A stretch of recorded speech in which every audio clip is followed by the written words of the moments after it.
सत श्री अकाल जी।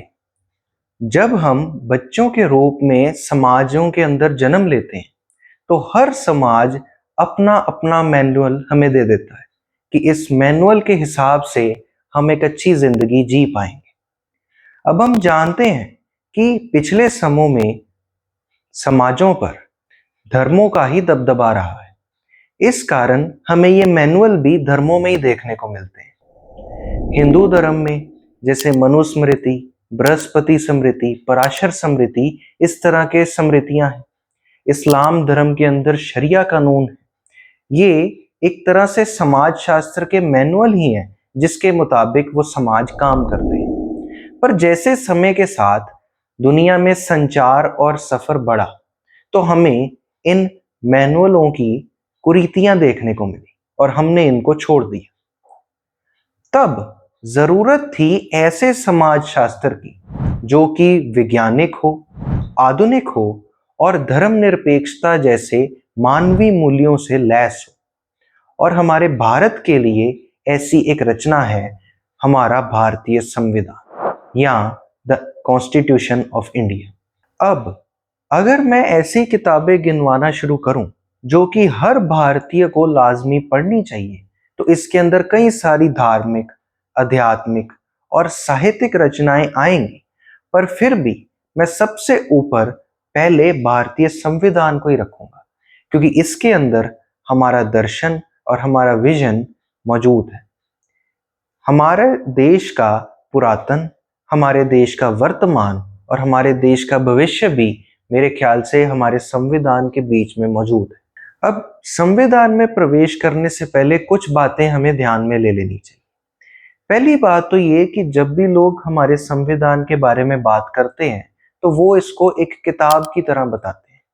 ये बात ठीक नहीं है क्योंकि एक किताब एक ऐसी रचना होती है जिसमें एक या दो लोगों के व्यक्तिगत विचार होते हैं, पर संविधान पूरे देश का है। इसलिए हमें संविधान को एक किताब नहीं, एक दस्तावेज या डॉक्यूमेंट कहना चाहिए। और किस चीज का डॉक्यूमेंट? एक ऐसा डॉक्यूमेंट जिसके अंदर हमारे मौलिक अधिकार और सिद्धांत संग्रहित हैं और इसके माध्यम से हम सरकारी अदारों को निर्देशित कर सकते हैं कि वो कैसे काम करें। अब संविधान दो तरह के होते हैं, लिखित और अनलिखित। लिखित और अनलिखित दोनों के ही कुछ फायदे और नुकसान। जैसे कि लिखित संविधानों की एक पक्की तिथि होती है कि ये संविधान इतने से इतने समय में बने और इस तिथि को पूरे हुए। लिखित संविधान बहुत लंबी प्लानिंग और चिंतन का भी नतीजा होते हैं। और ये जो संविधान है इनका एक एक शब्द स्थिर होता है और अपने आप में ये संविधान ठोस होते हैं, जबकि इनके मुकाबले अनलिखित संविधान बहुत लचीले होते हैं। अगर हम इसकी उदाहरण देखें तो भारत का संविधान लिखित और दुनिया का सबसे बड़ा लिखित संविधान, और ब्रिटेन में जो संविधान फॉलो होता है वो एक अनलिखित संविधान है। भारत का संविधान 2 साल 11 महीने और 18 दिनों की मेहनत के बाद 26 नवंबर 1949 को पूरा हुआ था। ब्रिटिश संविधान की कोई पक्की तिथि नहीं है। अब आप सोचते होंगे कि लिखित और अनलिखित संविधान में बेहतर कौन सा है? अब इसका तो यही जवाब हो सकता है कि ये तो निर्भर करता है कि एक देश के अंदर की व्यवस्था कैसी है।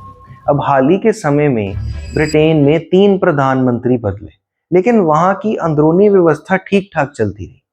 और अगर हम हमारे देश की बात करें तो राजनीतिक स्थिति ठीक होते हुए भी हाल ही में व्यवस्था बिल्कुल ही खराब रही है। इस कारण ये एक देश की व्यवस्था पे निर्भर करता है कि हो सकता है वो एक अनलिखित संविधान पे भी ठीक काम करे या फिर स्थितियां राजनीतिक और व्यवस्थित ठीक होने पर भी पूरी तरह ठीक ना हो। लेकिन भारत का संविधान लिखा ही क्यों गया? इसके कई बहुत जरूरी कारण हैं।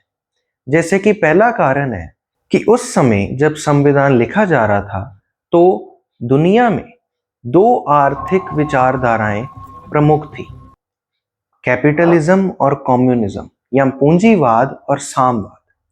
तब अगर भारत किसी भी एक विचारधारा की तरफ झुकता तो उसको दूसरी तरफ से नुकसान था। इसीलिए ये बहुत जरूरी था कि हमारे देश की आर्थिक नीति जो कि मध्यम मार्गी है वो सुनिश्चित हो और लिखित रूप में सुनिश्चित हो, ताकि बाद में भी इसे व्यक्तिगत फायदे के लिए बदला ना जा सके। दूसरा कारण, जब भारत देश आजाद हुआ तो हम कई सारे राजशाही सूबों में, धर्मों में, जातों में और भाषाओं में बटे हुए थे। इसलिए हमें एक अव्यक्तिगत दस्तावेज की जरूरत थी जिसमें एक कॉमन मिनिमम प्रोग्राम।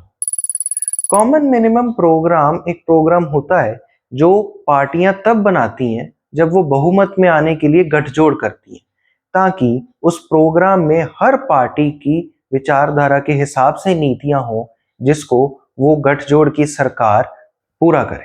और तीसरा जरूरी कारण कि जब हम आजाद हुए तो बहुत सारी चीजें करने वाली थी, तो कौन सी चीज को किस क्रम में कितनी अहमियत देकर करना है, उसके लिए भी एक लिखित संविधान जरूरी था। अब हर अच्छी ग्रंथ की तरह, हर अच्छी किताब, हर अच्छे दस्तावेज की तरह हमारे संविधान की भी आलोचना हुई।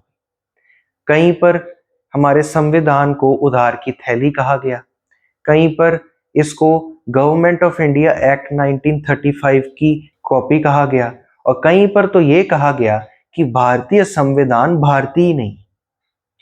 अगर हम इन आलोचनाओं की बात करें तो पहली आलोचना है उधार की थैली। अब ये बात तो सच है कि हमारे संविधान में कई सारी चीजें बाकी के संविधानों से ली गई, जैसे मौलिक अधिकार या संसद की व्यवस्था। अब अगर हम मौलिक अधिकारों की बात करें तो ये हमने अमेरिका के संविधान से ली है, पर हमारे मौलिक अधिकारों में और अमेरिका के संविधान के मौलिक अधिकारों में बहुत ज्यादा फर्क है। पहली बात तो ये कि जब अमेरिका का संविधान लिखा गया था तो तब उसमें मौलिक अधिकार मौजूद नहीं थे, और ये जो लिखे भी गए ये भी उन्होंने खुद नहीं लिखे, ये उन्होंने मौलिक अधिकार के चार्टर मैग्ना कार्टा से लिए हैं। और हमारे संविधान में मौलिक अधिकार शुरू से मौजूद थे, उनके मौलिक अधिकारों में कोई अपवाद नहीं है, और हमारे हर एक मौलिक अधिकार में अपवाद। और तीसरी बात आप जान के हैरान होंगे कि आज तक भी अमेरिका का संविधान लिंग के आधार पर समानता नहीं देता, लेकिन हमारे देश का संविधान शुरू से ही बाबा साहब अंबेडकर जी के नेतृत्व में ये अधिकार देता है। इसी तरह ब्रिटेन के संविधान में भी जो संसद की व्यवस्था है उसमें भी और हमारी व्यवस्था में बहुत फर्क है। और आप ही सोचिए, अगर एक कॉन्स्टिट्यूएंट असेंबली लगभग 3 साल लगाकर एक संविधान बनाएगी तो क्या वो दुनिया के हर संविधान की हर अच्छी चीज को नहीं पढ़ेंगी? क्या वो जो उन संविधानों में अच्छी चीजें हमारे देश में लागू हो सकती हैं और होनी चाहिए, क्या उनको नहीं अपनाएंगी?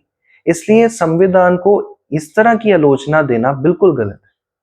दूसरी आलोचना कि हमारा संविधान 1935 के गवर्नमेंट ऑफ इंडिया एक्ट की नकल है, तो पहले तो मैं बता दूं कि government of India act 1935 British parliament में पास हुआ एक एक्ट था कि भारत में कैसे शासन किया जाए।